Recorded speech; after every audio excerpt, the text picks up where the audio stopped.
Cinema 2010ல ஒரு தனி எரா வந்து தமிழ் சினிமால பிகின் ஆச்சு. அதுக்கு முக்கியமான காரணம் இயக்குனர் பா. ரஞ்சித், மாரி செல்வராஜ் தான். இவங்க தலித் சினிமா அப்படின்ற ஒரு ட்ரெண்ட கிரியேட் பண்ணாங்க. பா. ரஞ்சித் அவர்கள் அவங்களோட கிரியேட்டிவிட்டி மூலமா மைனாரிட்டீஸோட ரியாலிட்டிய காமிக்க ஆரம்பிச்சாங்க தமிழ் சினிமால.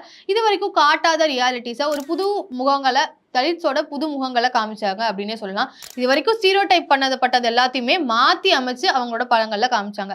அமைதி படங்கள்ல ஆரம்பிச்சு தலித் சினிமால வந்து நிக்குது இப்போ Tamil cinema. Experimental movie, political movie, commercial movie, high budget movie அப்படின்னு சொல்லி தமிழ் சினிமால பல வகையான படங்கள் இருக்கு. இது எல்லாத்தையும் தாண்டி இப்போ தலித் சினிமால வந்து நிக்குது. அது மட்டும் இல்லாம இயக்குனர்கள் அவங்களோட சிந்தனைகளை பல வகையான ரியாலிட்டிஸை அவங்களோட ஸ்டைல்ல மக்களை யோசிக்கிற வைக்கிற மாதிரியான கருத்துக்களை படம் எடுக்க ஆரம்பிச்சிட்டாங்க. ஸோ இப்போ இந்த மாதிரியான படங்கள் எடுத்துட்டு இருக்கிறதுனால கமர்ஷியல் ஆஸ்பெக்ட் வந்து நம்ம தமிழ் சினிமால மிஸ் ஆகிருச்சு.